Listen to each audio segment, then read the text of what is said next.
कहते हैं कि दुनिया में मन सबसे ज्यादा शक्तिशाली चीज होती है। अगर किसी चीज को तुम पूरे मन से चाह लो तो तुम उसे हासिल कर सकते हो। ये मैं नहीं कहता, ये सभी महापुरुषों का कहना है। लेकिन अगर ये सत्य है, ये सच है, तो जो हम अपने मन से चाहते हैं वो हमें हासिल क्यों नहीं होता है?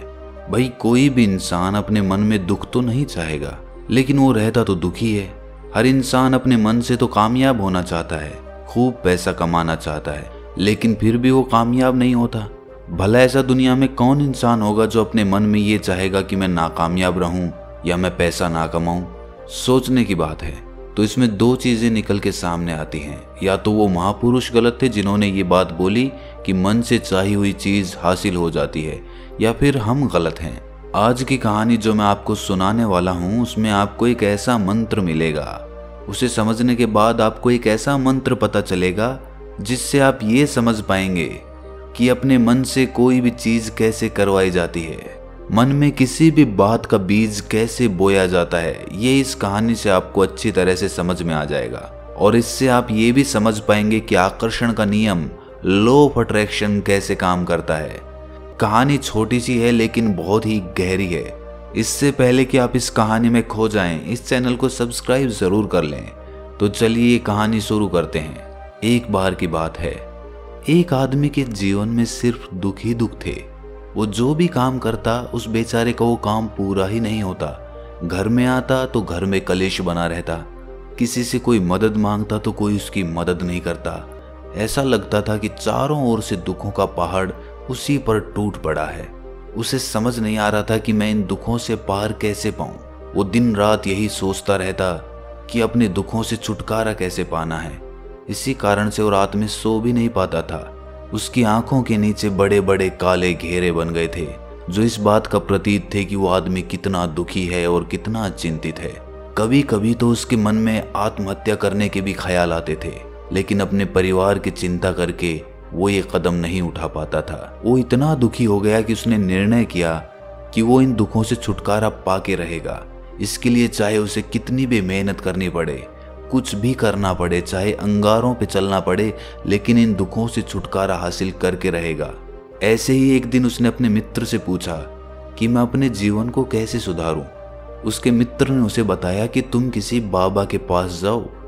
बाबाओं के पास ऐसा मंत्र होता है जिससे सारे दुख मिट जाते हैं, जीवन खुशियों से भर जाता है और धन संपदा भी हासिल हो जाती है। तुम किसी ऐसे बाबा को ढूंढ लो, बस तुम्हारा काम बन जाएगा। उस आदमी के मन में ये बात पूरी तरह से पक्की बैठ गई कि कोई बाबा ही मेरा दुख दूर कर सकता है, और इसीलिए उसे किसी भी बाबा के बारे में पता चलता तो वो उस बाबा के पास पहुंच जाता। वो उस बाबा को अपनी समस्या बताता और उससे उसका समाधान पूछता और कहता कि बाबा, मैं कुछ भी करने के लिए तैयार हूं, लेकिन मेरी इन समस्याओं से मुझे छुटकारा दिला दीजिए। आप जो कहेंगे मैं वो करूंगा, लेकिन मेरे जीवन को सुधार दीजिए।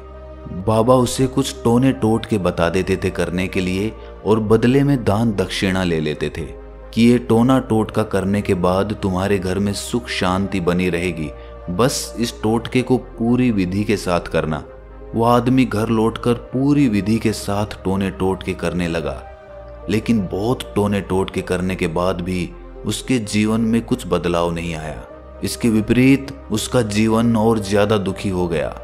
जो भी बाबा उसे टोना टोटका देता था वो बदले में उससे दान दक्षिणा लेता था, जिससे उसका धन भी धीरे धीरे खत्म हो रहा था। इससे उसके जीवन में दुख और ज्यादा बढ़ गए। तब उसे लगा कि बाबाओं के पास जाने से तो मेरे जीवन में दुख कम होने की बजाय बढ़ते ही जा रहे हैं, तो मुझे क्या करना चाहिए? बाबाओं के पास जाऊं या ना जाऊं? फिर एक दिन एक आदमी ने उसे बताया कि तुम अपने घर में किसी पंडित को बुलाकर हवन करवा लो। हवन होगा, घर शुद्ध हो जाएगा। कोई भी बुरी ऊर्जा होगी घर में तो वो घर से बाहर चली जाएगी। किसी पंडित को बुलाकर पूरे विधि विधानों से मंत्रोच्चारण कराओ और हवन कराओ, जिससे घर में सुख शांति आए। उस आदमी के मन में ये बात बैठ गई और उसने एक पंडित को अपने घर पर बुलाकर हवन करवा दिया। हवन अच्छी तरह से संपन्न हुआ। बदले में पंडित ने भी अच्छी दान दक्षिणा ली और उसके बाद वो वहां से विदा हो गया। लेकिन कुछ दिनों के बाद उस आदमी को महसूस हुआ कि उसके जीवन में अब भी कोई बदलाव नहीं आया है। अब वो आदमी पूरी तरह से दुखी हो गया और ज्यादा परेशान हो गया। अब तो उसे लगने लगा था कि मेरे जीवन में से दुख कभी खत्म ही नहीं होंगे। और यही सोच सोच कर उस आदमी का बुरा हाल हो गया था। फिर एक दिन उसे अपने मित्र से एक ऐसे बाबा के बारे में पता चला जो समाधान बताने के लिए कोई दान दक्षिणा नहीं लेता था। उस आदमी को लगा कि ये बाबा दूसरे बाबाओं की तरह नहीं हो सकता, क्योंकि ये दान दक्षिणा तो लेता ही नहीं, और अगर दान दक्षिणा नहीं लेता तो ये सच में कोई सिद्ध बाबा होगा। और यही सोचकर वो उस बाबा के पास पहुंच जाता है। जब वो आदमी वहां पर पहुंचता है तो वो बाबा ध्यान में बैठे हुए थे। ये देखकर वो आदमी वहीं पर चुपचाप बैठकर ध्यान से बाहर आने का उनका इंतजार करने लगा। थोड़ी देर बाद बाबा ने आंखें खोली तो सामने एक दुखी और परेशान युवक को बैठे देखा। वो उसकी आंखों के नीचे काले घेरे देखते ही समझ गया कि ये आदमी अपने जीवन से कितना परेशान है। उसे संबोधित करते हुए बाबा ने पूछा कि बच्चा, क्या चाहते हो? बाबा के पास क्या लेने आए हो? उस आदमी ने कहा कि बाबा, मैं अपने जीवन से बहुत परेशान हूं। मैंने इन दुखों को दूर करने के लिए बहुत सारे रास्ते अपनाए, हर वो तरकीब करके देखी जो किसी बाबा ने मुझे बताई, हर वो काम किया जो किसी भी इंसान ने मुझसे करने को कहा, लेकिन मेरे जीवन में दुखों में कोई कमी नहीं आई। बाबा, इसके विपरीत मेरे जीवन में दुखों में बढ़ोतरी हो गई। मुझे समझ नहीं आ रहा है कि मैं क्या करूं। कभी कभी तो मैं आत्महत्या करने की सोचता हूं, लेकिन अपने परिवार की सोचकर मैं ये कदम नहीं उठा पाता। मैंने आपके बारे में बहुत सुना है बाबा, और मैं बहुत उम्मीद के साथ आपके पास आया हूं। कृपया करके मुझे कोई ऐसा मार्ग बताएं जिससे मुझे अपने दुखों से छुटकारा मिल जाए। मैं अपने दुखों से छुटकारा पाने के लिए कुछ भी करने को तैयार हूं। आप मुझे कोई भी रास्ता बताएं, चाहे वो रास्ता कितना भी कठिन क्यों ना हो, मैं उसको पार करके रहूंगा। बाबा ने महसूस किया कि आदमी तो सच में बहुत परेशान है। बाबा ने उसकी बात सुनकर कहा कि बच्चा, दुखों को दूर करने के लिए मंत्र ऐसे ही नहीं मिलते। मंत्र पाने के लिए कुछ करना पड़ता है। तुम कुछ कर सकते हो?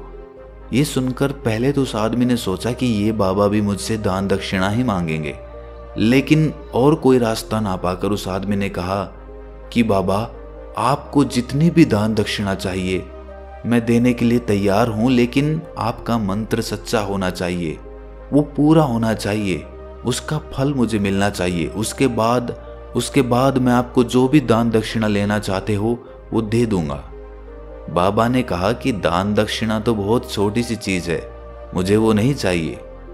इस पर वो आदमी सोच विचार करके बोला, तो बाबा, मैं अंगारों पे भी चलने के लिए तैयार हूं, आप मुझे बस आज्ञा दीजिए।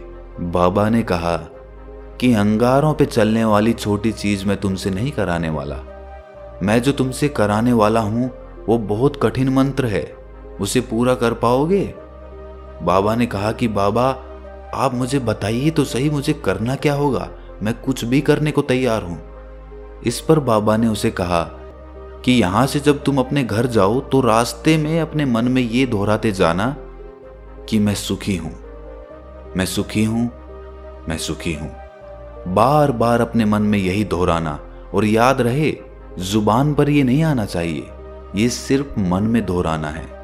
ये सुनकर वो आदमी बोला, बाबा, बस इतनी सी बात, ये तो मैं चुटकी बजा के कर लूंगा, लेकिन इससे होगा क्या?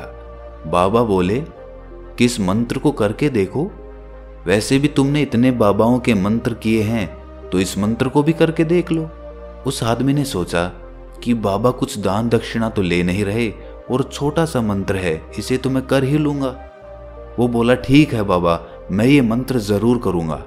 वो आदमी ये कहकर वहां से उठकर चलने लगा, लेकिन जैसे ही वो चलने लगा, पीछे से बाबा ने बोला कि बच्चा, एक बात याद रखना, जब तुम ये मंत्र अपने मन में दोहराओ तो तुम्हारे मन में बंदर के विचार नहीं आने चाहिए, बंदर का ख्याल भी नहीं आना चाहिए, तो ही ये मंत्र सिद्ध होगा। वो आदमी बोला, मुझे तो आज तक बंदर का कोई विचार नहीं आया, तो अब क्यों आएगा? आप चिंता मत करिए बाबा, मैं बस मन में यही दोहराऊंगा कि मैं सुखी हूं, मैं सुखी हूं। इसके अलावा बंदर का कोई विचार मेरे मन में नहीं आएगा। ये कहकर वो आदमी वहां से चल दिया। वो अपने मन में मैं सुखी हूँ, मैं सुखी हूँ ये दोहराता हुआ थोड़ी दूर ही चला था कि उसके मन में अचानक बंदर का ख्याल आ गया। बंदर का ख्याल एक बार आया और चला भी गया, लेकिन उस आदमी ने सोचा कि आज तक तो मुझे बंदर का कोई विचार नहीं आया, ये आज बंदर का विचार क्यों आ गया। और ऐसे करके उसने उस बंदर के विचार को पकड़ लिया। वो ये भूल गया कि मुझे क्या मंत्र दोहराना है और वो बंदर के बारे में सोचने लगा। जब थोड़ी देर बाद उसे फिर से होश आया तो वो फिर से अपना वही मंत्र दोहराने लगा जो बाबा ने उसे बताया था, मैं सुखी हूँ, मैं सुखी हूँ। लेकिन अचानक से उसे सामने एक बंदर दिखाई दिया और ये देखकर उसके मन में फिर से बंदर का विचार उठ गया और वो अपने अंदर से इस विचार को बाहर फेंकना चाहता था। वो चाहता था कि मेरे अंदर किसी भी तरह बंदर का विचार ना आए, लेकिन उसे तो सामने बंदर ही दिखाई दे गया। ऐसे ही जद्दोजहद करते करते वो घर पे पहुंचा और घर पे पहुंचने के बाद अपनी पत्नी को कहा कि हे बंदरिया, मुझे खाने में बंदर परोस दो। और जब उसे एहसास हुआ कि उसने क्या बोल दिया तो वो अपने बाल नोचने लगा। वो दीवारों में सर मारने लगा कि आज तक मुझे बंदर का कोई विचार नहीं आया और आज मुझे ये क्या हो गया है कि मुझे हर जगह बंदर ही बंदर नजर आ रहे हैं, ये कैसी माया है। यही सोच सोच कर वो आदमी रात भर सो नहीं पाया। रात भर करवटें बदलता रहा और सुबह उठकर सीधे उसी बाबा के पास पहुंच गया और उसके चरणों में गिरकर कहा कि बाबा, पता नहीं क्या चमत्कार हो रहा है, आज तक मुझे बंदर का कोई विचार नहीं आया, लेकिन कल से जब से आपने मुझसे कहा कि बंदर का विचार नहीं आना चाहिए, तब से मुझे हर जगह बंदर ही बंदर नजर आ रहे हैं। उस आदमी ने कहा कि बाबा, मुझे तो आपके पीछे पेड़ पर बैठा हुआ बंदर भी केले खाता हुआ दिखाई दे रहा है, ये हो क्या रहा है बाबा। ये सुनकर बाबा हंसने लगे। बच्चा, मन का जाल एक ऐसा जाल है जिसे समझ पाना इतना आसान नहीं है। बंदर तो तुम्हारे रास्ते में पहले भी आते थे। जब तुम मेरे पास आए थे तो इन्हीं पेड़ों पे ये बंदर घूम रहे थे, लेकिन तब तुम्हारे ध्यान में ये बंदर नहीं था, तब तुम्हारे ध्यान में सिर्फ अपने दुख थे। इसके बाद बाबा ने उसे बताया कि बच्चा, हम जिस चीज से भी दूर भागना चाहते हैं वही चीज हमारे मन में बहुत गहरे में प्रविष्ट हो जाती है, वो हमारे अंतर मन में समा जाती है। असल में हम जिस चीज से भी छुटकारा पाना चाहते हैं उससे छुटकारा इसीलिए पाना चाहते हैं कि वो हमारे साथ बहुत गहरे से जुड़ी हुई है, और हम जितना ही उससे छुटकारा पाना चाहते हैं वो उतनी ही गहरी हमारे मन में बैठती चली जाती है और आखिरकार वो हमारे अंतर मन में छा जाती है। ऊपर से तो हम चाहते हैं सुखी होना कि मैं सुखी हूँ, सुखी हूँ, हमारे होंठ भी यही बोलते रहते हैं, लेकिन हमारे मन में दुख समाये होते हैं। हमारे विचारों में, हमारे मन में हमें दुख ही दुख दिखाई देते हैं। इसीलिए अपनी जुबान से बार बार ये बोलने से कि मैं सुखी हूँ, मैं सुखी हूँ, हम सुखी नहीं होंगे जब तक ये मंत्र हमारे अंतर मन में प्रविष्ट नहीं होगा। इस पर उस आदमी ने पूछा कि बाबा, लेकिन ये मंत्र हमारे अंतर मन में प्रविष्ट कैसे होगा।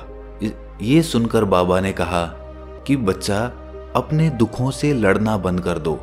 जब तक तुम अपने दुखों को दूर करने की सोचते रहोगे तब तक वो दुख तुमसे चिपके रहेंगे, तब तक वो दुख तुम्हारे अंतर मन पर अपना राज जमाए बैठे रहेंगे।